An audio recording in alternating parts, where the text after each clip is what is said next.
تو یہ وہ کیس ہوگا جو سب سے سنگین نوعیت کا کیس ہوگا، چونکہ اس کے اندر ڈاکومنٹری ایویڈنس ہیں. یہ وائٹ کلر کرائم کا کیس تو ہے نہیں کہ کرپشن کا الزام ہے اور خان صاحب نے ثابت کرنا ہے کہ میں نے کرپشن نہیں کی اور نیب کے پاس ثبوت نہیں ہے.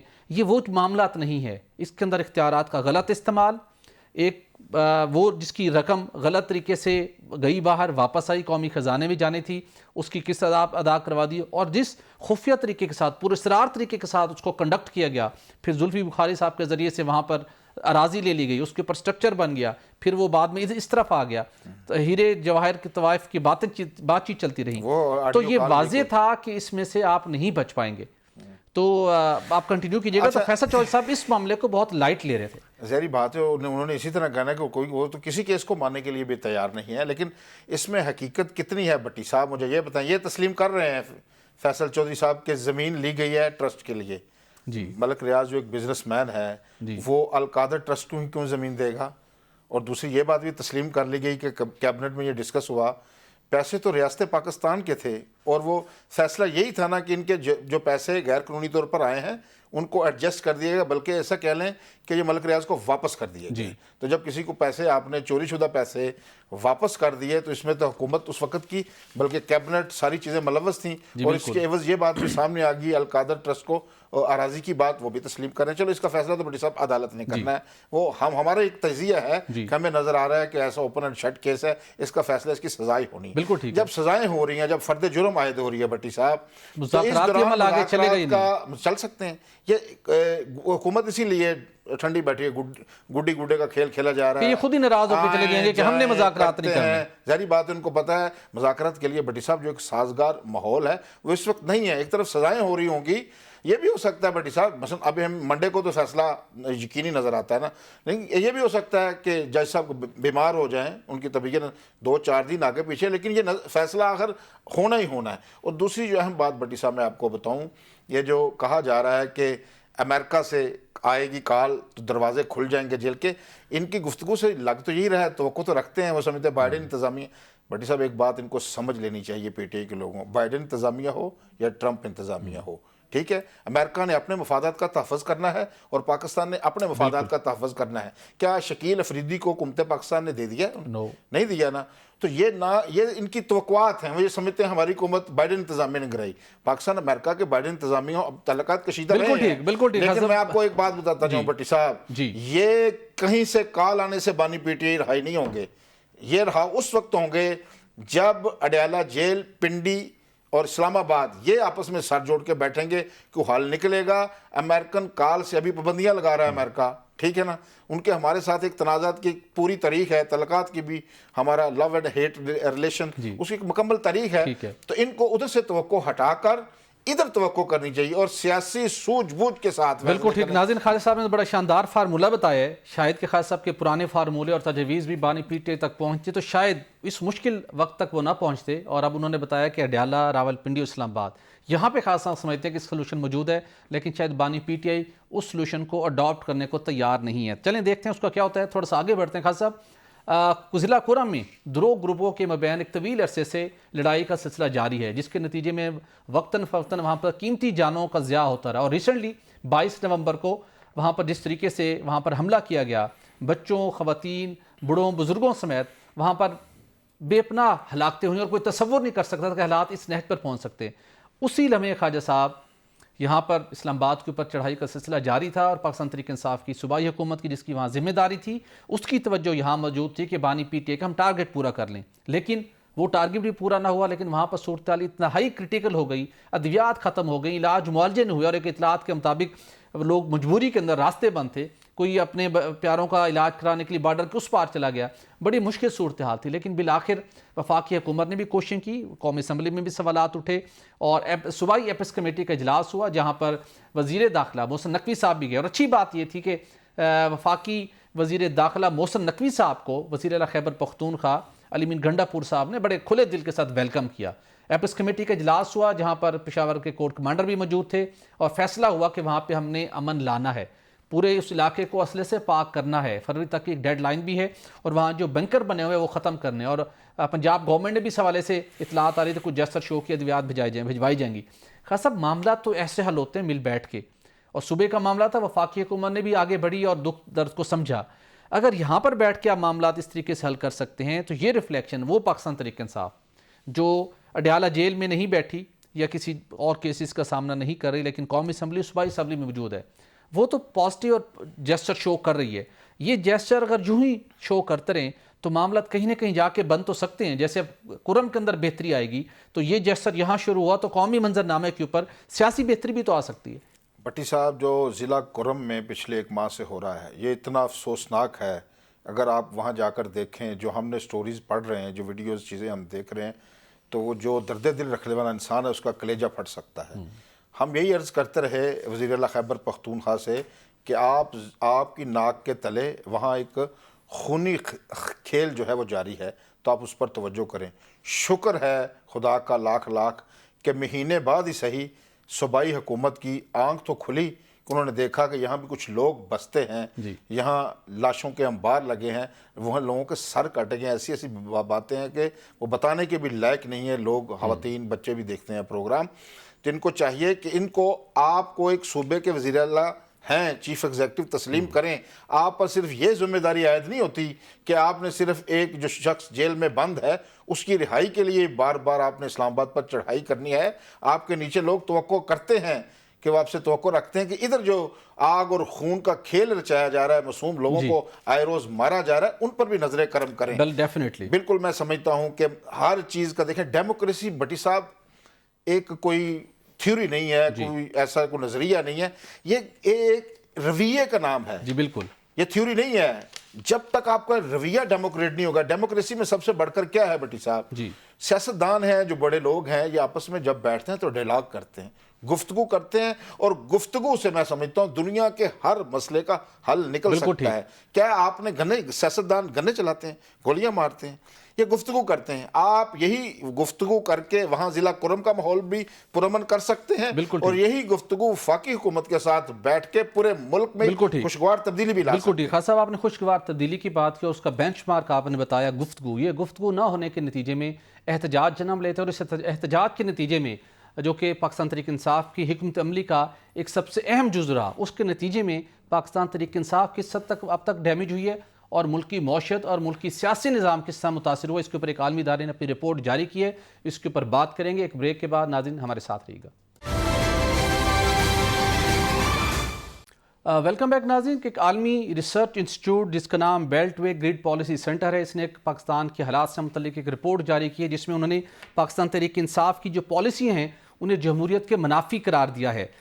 ڈاکٹر الیگزینڈر کارڈویل نے پاکستان تحریک انصاف کی مہم جوئی کو منفی قرار دیا، اور اس کے ساتھ بتایا گیا کہ جو احتجاجی پالیسی اڈاپٹ کی گئی اور جس کے نتیجے میں پاکستان کے اندر معاشی اور صحتی سرگرمیاں متاثر ہوئیں، اس کے نتیجے میں صرف ایک روز کے دوران پاکستان کو 190 ارب روپے کا نقصان پہنچتا رہا ہے. صرف یہی نہیں بلکہ ریٹیل، ہوٹلنگ اور لاجسٹک کے شعبوں میں جن کی آمدن کم ہوئی، وہ آمدن کم ہو کر 50% سے بھی کم رہ گئی. اس کے ساتھ ساتھ IMF کے معاہدوں پر عمل درآمد جو کرنا ہے وفاقی حکومت نے ان احتجاجی پالیسیوں کے نتیجے میں اس معاہدے کے اوپر عمل درآمد کرنا بھی بہت دشوار ہو چکا ہے. جو کہ جب کوئی احتجاجی مظاہرہ ہوتا ہے، جب حکومت لاک ڈاؤن کرتی ہے، جب عام کی معمول کی جو سرگرمیاں متاثر ہوتی ہے تو پورا معاشی پہیہ متاثر ہوتا ہے. اس کے نتیجے میں آپ کی ٹیکس کلیکشن متاثر ہوتی ہے، GST کی کلیکشن متاثر ہوتی ہے، اوورآل پورا آپ کا اکنامک سائیکل خراب ہوتا ہے، جس کے نتیجے میں اس رپورٹ نے ان معاملات کو پوائنٹ آؤٹ کیا. صرف یہی نہیں خان صاحب، اس کے اندر یہ بھی بتایا گیا ہے کہ جب پرتشدد مظاہرے ہوئے، سرکاری املاک کو نقصان پہنچایا گیا، اس ساری صورتحال کے دوران جب حالات خراب ہوتے ہیں تو فیک نیوز کا انبار بھی پاکستان کے اندر اسی وجہ سے بنا، ان حالات کی وجہ سے. اس ریسرچ سینٹر نے اپنی رپورٹ میں بتایا. اس کے ساتھ انہوں نے کہنا تھا کہ جو PTI کا پرتشدد مظاہروں کا رجحان ہے، یہ انتہائی مہلک ہے پاکستان کی جمہوریت کے لیے. اور اس کے ساتھ یہ بھی بتایا گیا کہ معاشی شادیوں میں گراوٹ کی ایک بڑی وجہ احتجاج سے پھیلنے والی غیر یقینی کی صورتحال بھی ہے. خاصب اوورآل انہوں نے تمام ان ایسپیکٹس کو کور کیا ہے جو احتجاج کے نتیجے میں جس کا عام آدمی اس سے متاثر ہوتے ہیں. ریسنٹلی چند روز قبل یہاں پر اسلام آباد کے اندر ہی مجھے ایک جگہ پہ ہمیں ایک دوست کے پاس بیٹھنے کا موقع ملا. اس نے ریسنٹلی خاصا ایک ریسٹورنٹ انیگریٹ کیا تھا، بلکہ ایکسٹینشن کی تھی. اس نے کہا کہ صرف جب یہ 24 سے 26 نومبر کے دوران یہاں پر حالات بند ہوئے تو اس نے کہا اس سے پہلے جو ایک مومنٹم بلڈ ہوتا ہے، چونکہ اسلام آباد سے مختلف علاقوں سے لوگ آتے ہیں، اور اس کے ساتھ ساتھ پھر لوگ کچھ ناردرن ایریز جاتے ہیں، اسلام آباد میں اسٹے کرتے ہیں، ایک مختلف انڈسٹری چلتی ہے. اس نے کہا وہ اس سے پہلے کا جو کام تھا ان 3 دنوں کی وجہ سے متاثر ہوا، اور اس کے بعد اب تقریباً 1 ماہ ہونے والا ہے، دوبارہ اس لیول کے اوپر ہمارے کاروبار کی سیل نہیں پہنچ سکی. تو اسی طرح ہر شعبہ بری طرح سے متاثر ہوتا ہے. یہ رپورٹ خاص صاحب، ریسرچ رپورٹ پاکستان تحریک انصاف کے قائدین کی نظر سے بھی گزری ہوگی. ان کو تھوڑا سا احساس ہوگا کہ ہمیں آنے والے دنوں میں یہ راستہ ترک کر کے پارلیمنٹ ہاؤس کے اندر اسپیکر قومی اسمبلی یا صادق صاحب کے ساتھ بیٹھ کر ہی اپنے معاملات کو نمٹانا چاہیے، کیونکہ احتجاج سے نہ پی ٹی آئی کو فائدہ ہوگا، نہ اس ملک کی جمہوریت کو، نہ اس ملک کی معیشت کو. بٹ صاحب یہ رپورٹ میں نے پڑھی ہے، یہ باتیں تو ہم عرصے دراز سے ہم بھی کر رہے ہیں کہ معاشی طور پر ملک کو کتنا نقصان پہنچتا ہے. 190 ارب روپے یومیہ نقصان پہنچتا ہے بٹی صاحب. جی اگر آپ احتجاج کرتے ہیں، پورا ملک بند کرتے ہیں، 190 ارب روپے، یعنی کہ یہ تو ہو گیا معاشی نقصان. جو رویوں میں انہوں نے بڑا ایک پوائنٹ لکھا ہے، جو رویوں میں تبدیلی آ رہی ہے. رویے کیا ہو رہے ہیں کہ نفرت انگیز رویے فروغ پا رہے ہیں. 2 افراد بھی، 2 پولیٹیکل نظریات رکھنے والے لوگ بھی آپس میں گفتگو، جو ان کی پہلے گفتگو ہوتی تھی، ڈیلاگ ہوتا تھا، دلیل دی جاتی تھی، اب گالم گلوچ کی جگہ لے لی. آپ سوشل میڈیا پر دیکھیں، آئے روز ماں بہن کی گالیاں چل رہی ہوتی ہیں، بلکہ فوش ترین، ہم اسی حدوں سے گزر گئے ہیں. ایسی پوسٹیں بنا کے لگائی جاتی ہیں جو شریف آدمی دیکھ بھی نہیں سکتا. کیا ہوا؟ آپ نفرت کی، آپ اختلاف رائے کرنا لوگوں کو سکھائیں. بٹی صاحب آپ ایک نقطہ نظر رکھتے ہیں تو مجھے آپ کے نقطہ نظر کا احترام کرتے ہوئے اپنی دلیل دینی ہے. یہ نہیں ہے پوری آپ کی شخصیت کو متون قرار دینا ہے. ایسی یہ پوسٹیں، اور کیا بات کی انہوں نے کہ فیک نیوز کی وجہ سے، جی بالکل ایسا سب سے بڑا جو ہتھیار ہے، اتنی جھوٹی خبریں لگائی جاتی ہیں. پچھلے دنوں کشمیر کے حوالے سے وزیر داخلہ کی ایک فیک پوسٹ اتنی چلائی گئی، آج بھی مجھ سے کچھ لوگ بات کر رہے تھے، میں نے کہا بھائی وہ جھوٹی ہے.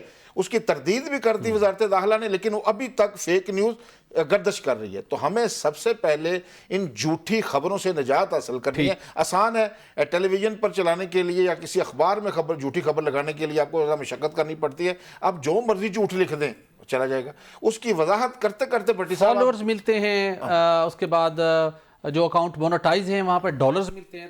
کوئی بھی اس طرف دیکھنے کو تیار نہیں ہے تو کم اپنے ملک کی مفاد کے ساتھ میں کیا کر رہا ہوں، تو کم لوگوں کے اعتماد کے ساتھ کیا کر رہا ہوں. یہ انٹرنیشنل کریڈیبل ادارہ ہے جس نے یہ رپورٹ دی ہے، بیلٹ وے گرڈ پالیسی سینٹر ہے.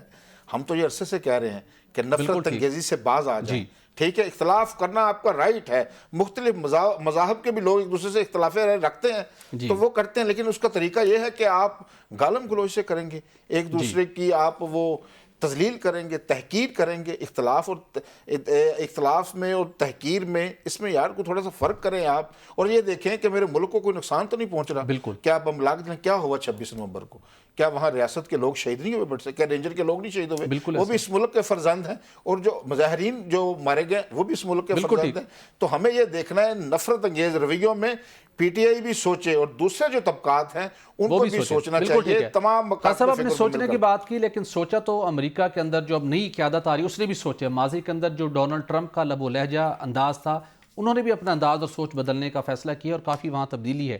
تو ہم توقع کرتے ہیں جب اس رپورٹ کے اندر پاکستان کے حالات کو امریکہ کے حالات کے ساتھ کمپیئر کیا گیا تھا، اب اگر حالات وہاں بہتر ہو رہے ہیں تو شاید پاکستان تحریک انصاف کی قیادت اور ان کے چاہنے والے بھی شاید اپنے لب و لہجوں کو جمہوری رویوں کے مطابق ڈھالنے میں کامیاب ہو. اگلی سٹوری کی جانب بڑھتے ہیں. خاص صاحب، امریکہ نے حسب روایت ماضی کی طرح ایک مرتبہ پھر پاکستان کے اوپر، پاکستان کی 4 کمپنیوں کے اوپر، جس میں نیشنل ڈیولپمنٹ جو کمپلیکس ہے اور اس کے ساتھ کچھ اور کمپنیز ہیں، ان کے اوپر پابندی عائد کی ہے.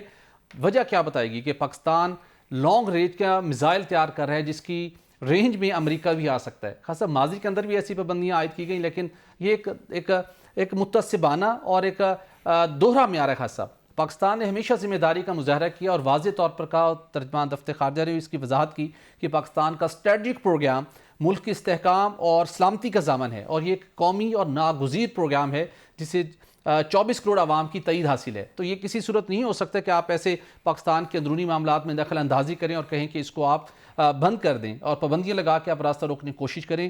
اس کا جواب جس طریقے سے دیا ہے دفتر خارجہ نے تو وہ تو بہت واضح طور پہ تھا، جس کو ہم عملی طور پہ کہہ سکتے ہیں ایبسلوٹلی ناٹ کہا اس معاملے کے اندر امریکہ کو. لیکن خاص طور دوسری جانب جو دوہری پالیسیاں ہیں امریکہ کی، ایک جانب پاکستان خطے کے اندر، جنوبی ایشیا کے اندر پائیدار امن چاہتا ہے، اس استحکام کے لیے اپنے اسٹریٹجک پروگرام کو رن کرتا ہے، اپنی خود مختاری کے دفاع کرنے کے لیے یہ پروگرام پاکستان اپنا رن کرتا ہے. لیکن اس وقت امریکہ خاموش ہوتا ہے جب بھارت 10,000 کلومیٹر سے زائد رینج کے بلسٹک میزائل تیار کرتا ہے، وہاں نہیں رکا جاتا۔ تو جب پاکستان جو ہمیشہ جس نے ذمہ داری کا مظاہرہ کیا ہے اور اپنے دفاع، اپنی خود مختاری کا دفاع کو یقینی بنانے کے لیے ایسے اقدامات کیے ہیں، تو وہاں پر کہا جاتا ہے کہ نہیں، آپ یہ بلسٹک میزائل مت بنائیں، ہم آپ کی رینج میں آ جائیں گے۔ تو یہ اپروچ ان کو تبدیل کرنے کی ضرورت ہے۔ اور اگر آپ ایسی ماضی کے اندر بھی پابندیاں عائد کرنے کی کوشش کی، ہمیں یاد ہے 1998 کے اندر بھی جب روکا گیا کہ خبردار آپ نے ایٹمی دھماکے کیے تو یہ ہوگا وہ ہوگا، سب کچھ بند کر دی، لیکن پاکستان نے اپنی خود مختاری، اپنے دفاع پر کمپرومائز نہیں کیا تھا۔ اب بھی اسی عزم کا اظہار کیا گیا ہے کہ ہم یہ مداخلت قبول نہیں کریں گے، لیکن امریکہ کو بھی تو پاکستان نے ہر خاصا مشکل وقت میں دہشت گردی کی جنگ کے اندر جتنا سپورٹ کیا ہے، جتنی پاکستان نے بھی اپنا قربانی دی ہے، تو ان کو بھی تو پھر جنوبی ایشیا کے اندر پائیدار امن اور امن کے استحکام کو یقینی بنانے کے لیے پاکستان کی کوششوں کو سپورٹ کرنا چاہیے۔ اچھا، سپورٹ کیا کرنا، انہوں نے ہمیشہ ہی وہ پاکستان پہ پابندیاں، پہلے 14 کمپنیوں پر پابندی لگائی تھی، ابھی 4 کمپنیوں پر لگا دی ہے۔ لیکن میں نے انٹرنیشنل میڈیا رپورٹ پڑھ رہا تھا اس کے حوالے سے، یہ جو الزام لگایا گیا اتنا مزے کا خیز ہے بٹی صاحب، کہ یہ جو پاکستان اس ایسی میزائل تیار کر رہی ہیں جس میں امریکہ بھی ہماری رینج میں آ گیا ہے، یہ ایک کسی لطیفے سے کام نہیں ہے۔ پہلی بات تو یہ، دوسری بات یہ ہے بٹی صاحب، ہمارا تنازعات ہیں، جو ہمارا پڑوسی ملک ہے، جو ہمارا ازلی دشمن ہے بھارت کے ساتھ ہے، ایک طرف وہ ایک ایسی ٹیکنالوجی حاصل کرے اور پاکستان اس سے محروم رہ جائے، یہ ممکن نہیں ہے۔ یہ نہ کبھی ماضی میں ہوا، جب بھارت نے ایٹمی دھماکے کیے تو پاکستان نے پہل نہیں کی، اس کے جواب میں پھر پاکستان نے ایٹمی دھماکے کیے۔